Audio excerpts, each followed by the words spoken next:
afternoon and welcome to the Salute to Women Award virtual celebration. I'm your host, Dr. B. Afina McNeely-Cobham, Chief Equity and Inclusion Officer at Grand Rapids Community College. You know, for 22 years, we have celebrated the contributions and accomplishments of community stakeholders that have made a great impact on our campus. This afternoon, I thank you for joining us and look forward to you learning more about our exceptional nominees. So sit back and relax, and let's get started. No woman is an island. We really are engaged in a wonderful journey together, in a wonderful journey that has led us into marvelous connections that surround us in incredible and wonderful ways. I am a product of my mother's child, and because of you, I'm the woman who I am today. And I want to thank you, and I want to give you this award.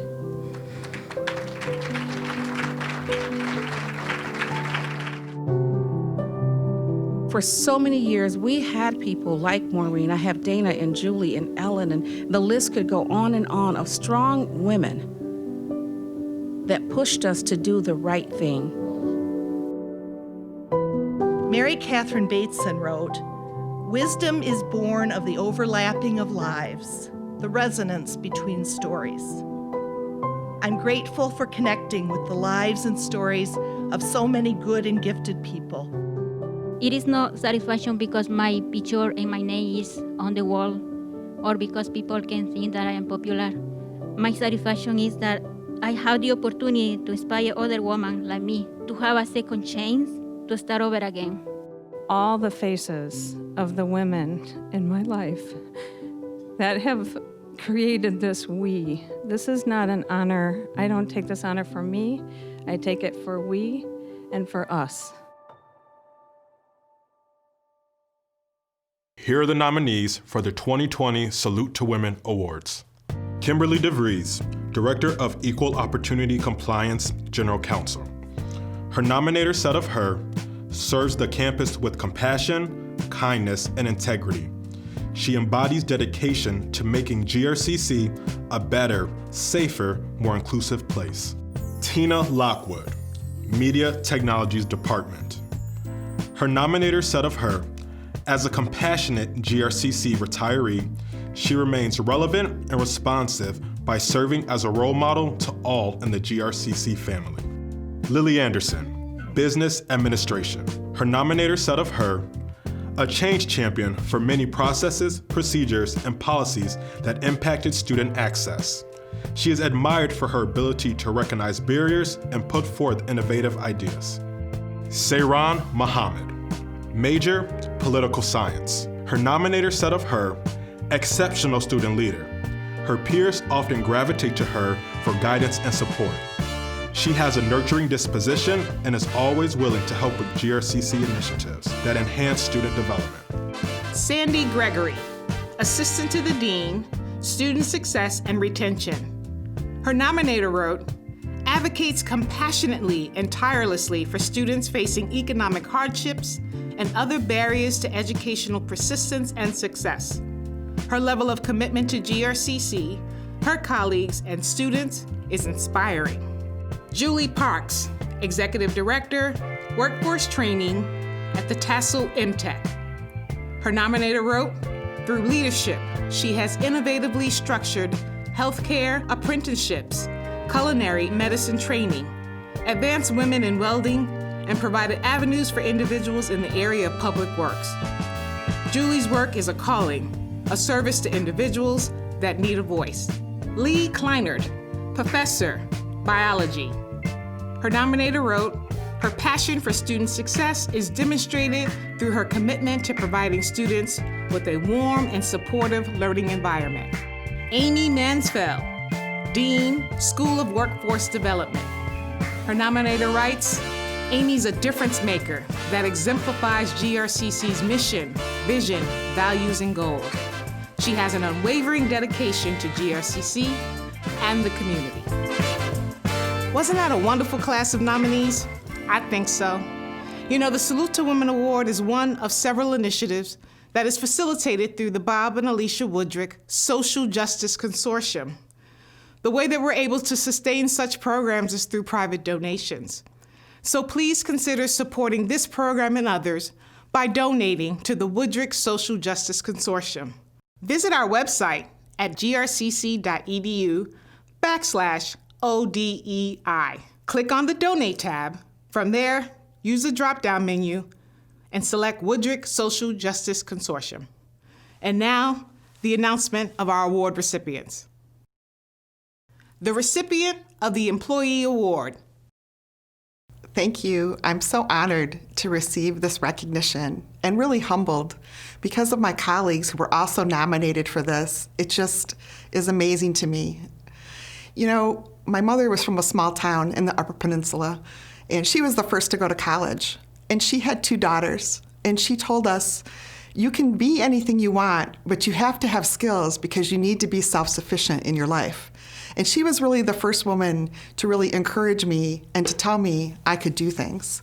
She was a big person to give us books to read, and she gave me biographies from people like Shirley Chisholm and Marie Curie and Golda Meir to hear and to learn about women who had been successful. And throughout my life, those books, along with a book called Why Not Be the Best, that was actually written by Jimmy Carter and given to me when I was 10 years old, which really changed my life and helped me to really think about why not be the best and to look for people to be mentors. And there have been a lot of them, a lot of other women and men who have helped me with my career and with my life. And so I hope all of you have the opportunity to find mentors, to guide you, to help you achieve your dreams. Here at GRCC, there are all kinds of people who are wonderful mentors. You know, Lynn Jarman Johnson was the person that taught me how to talk to the press and the media about the programs and the students we serve. And then Ann Mulder, probably one of the most influential women in my life, other than my mother. Ann Mulder was really someone who told us, yes, build consensus, but then do something. And she really empowered me to be able to serve people of our community, to really help them achieve their dreams and to change lives. I'm so honored to work with the people of GRCC and so honored to work with the list of women who were nominated for this award with me and the team at the MTech. Without that team, nothing would be able to be achieved here. They're the hardest working group I know, always looking for ways to positively change people's lives. So again, thank you. I'm grateful, and I'll forever remember this. And thank you to all my family. The recipient of the Student Award. When I got the news that I was nominated for the Salute to Women Award, it felt so surreal. I couldn't believe it. I am very honored for this award. I couldn't do this by myself. I feel like there's a lot of people that deserve to share this award with me. I would like to thank the Office of Diversity, Equity, and Inclusion and the NIA program for instilling greatness into me. I would like to thank Shayla Young Willis and the T2C Studio for not only being a safe haven for me, but also just pushing me to become the greatest version of myself that I can be. You molded me into the young woman I am today.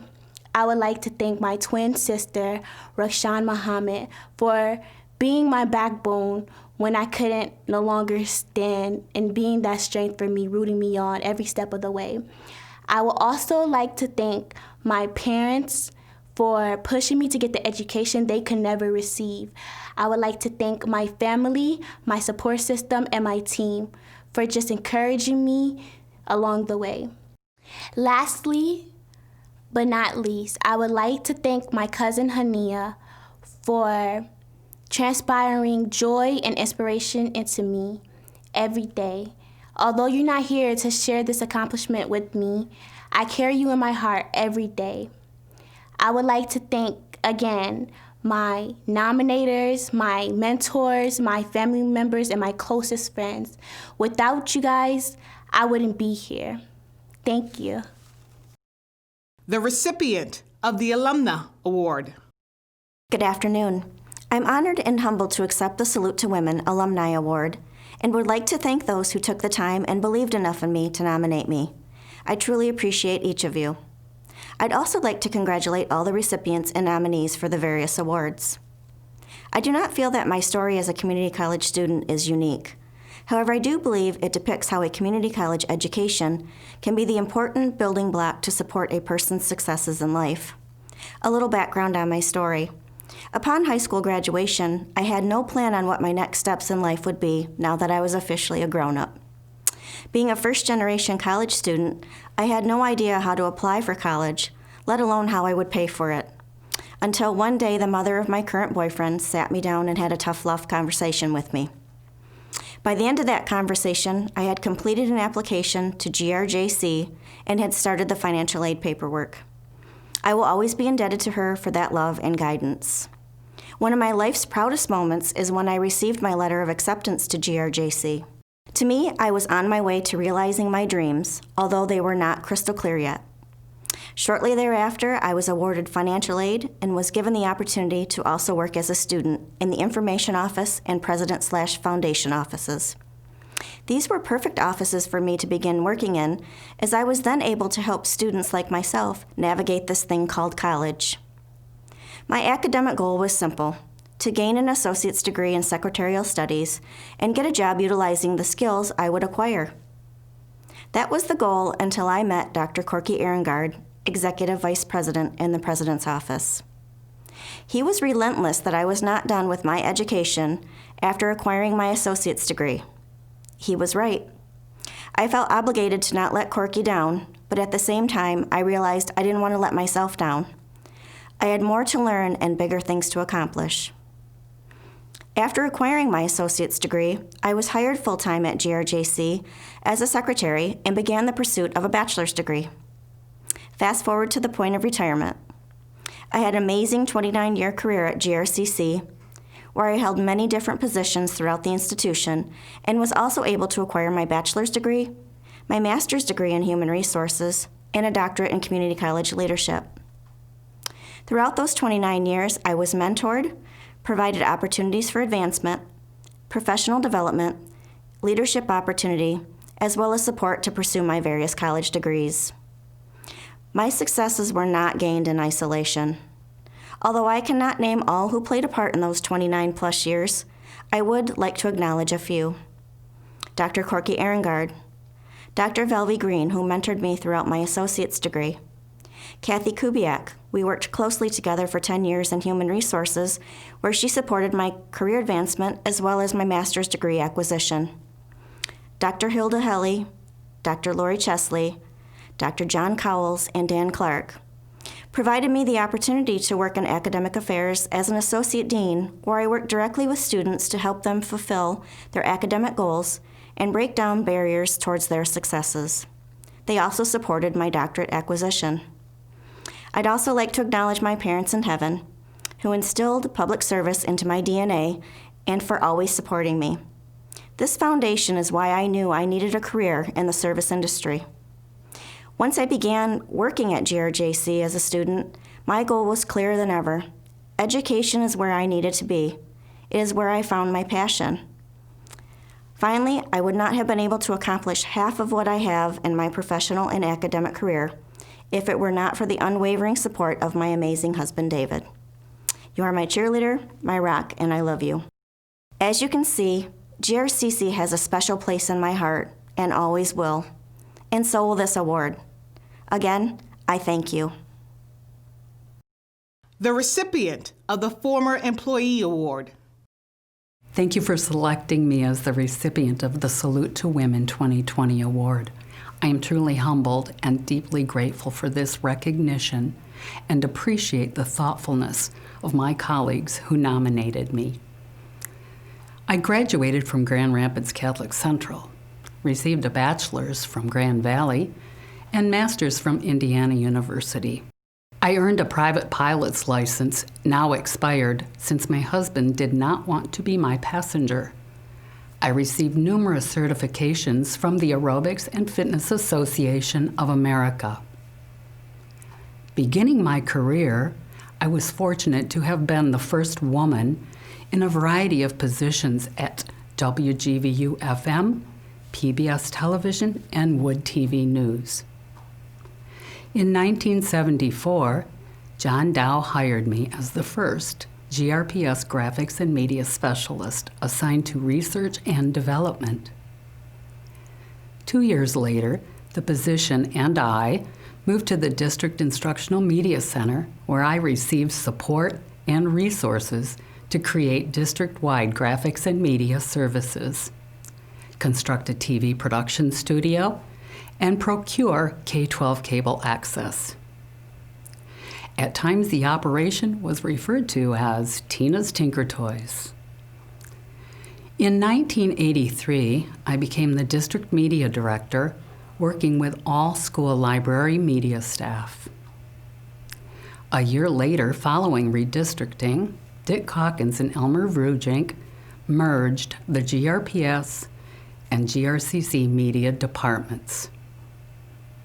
Through the years, Media Technologies offered TV services, operation of a satellite uplink production truck, photography, graphics, educational cable access, telecourses, instructional technologies, new student learning environments, and online learning and teaching. Student assistants and interns were part of the media team in many capacities. In the area of fitness, Dave Clark supported my initiative to add aerobic conditioning courses to the curriculum in the early 90s. Subsequently, I became the initial instructor for the night classes. Two outstanding women offered incredible guidance in my beginning years: Rosemary Carey and Ann Mulder. Additionally, too many to name, I appreciate the many excellent instructors, students, and administrators working with me toward common educational goals. It was a privilege to have worked with an amazing, talented, and humorous media staff, all of whom contributed to building an excellent program over the years. It was an incredible journey. My parents, John and Irene, instilled in me a strong sense of independence, integrity, loyalty, and the desire to learn and face challenges. They gave a box camera to me at age 8 and my first shooting assignment, the family adventure at the Detroit Zoo. To all of you, thanks for this great honor.